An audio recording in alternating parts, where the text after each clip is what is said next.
নমস্কাৰ অসমৰ সৈতে ভাৰতৰ কেইবা প্ৰান্তৰ পৰা আহি পৰিছে কেইবাটাও গুৰুত্বপূৰ্ণ খবৰ আৰু এনেবোৰ খবৰ চোৱাৰ বাবে চেনেলটোকে সাবস্ক্ৰাইব কৰি ভিডিঅ'টো এটা লাইক কৰি দিব যে পুনৰ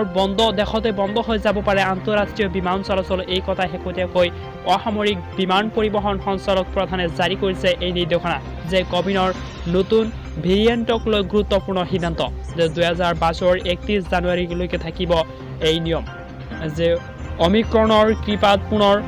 দেশতে বন্ধ হৈ যাব পাৰে আন্তঃৰাষ্ট্ৰীয় বিমান চলাচল এই কথা শেহতীয়াকৈ ঘোষণা কৰিছে যে অসামৰিক বিমান পৰিবহণ সঞ্চালক প্ৰধানে জাৰি কৰা হৈছে যে 2022 31 জানুৱাৰীলৈকে থাকিব এই নিয়ম হয় যে 15 ডিচেম্বৰৰ পৰা ভাৰতৰ আন্তঃৰাষ্ট্ৰীয় বিমান চলাচলৰ কথা আছিল যদিও যে অমিক্ৰণৰ বাবে যে অসামৰিক বিমান পৰিবহণ মন্ত্ৰালয় সিদ্ধান্ত সলনি কৰা হৈছে যে 15 ডিচেম্বৰৰ পৰা ভাৰতৰ আন্তঃৰাষ্ট্ৰীয় বিমান চলাচলৰ কথা আছিল যদিও যে অমিক্ৰণৰ বাবে যে অসামৰিক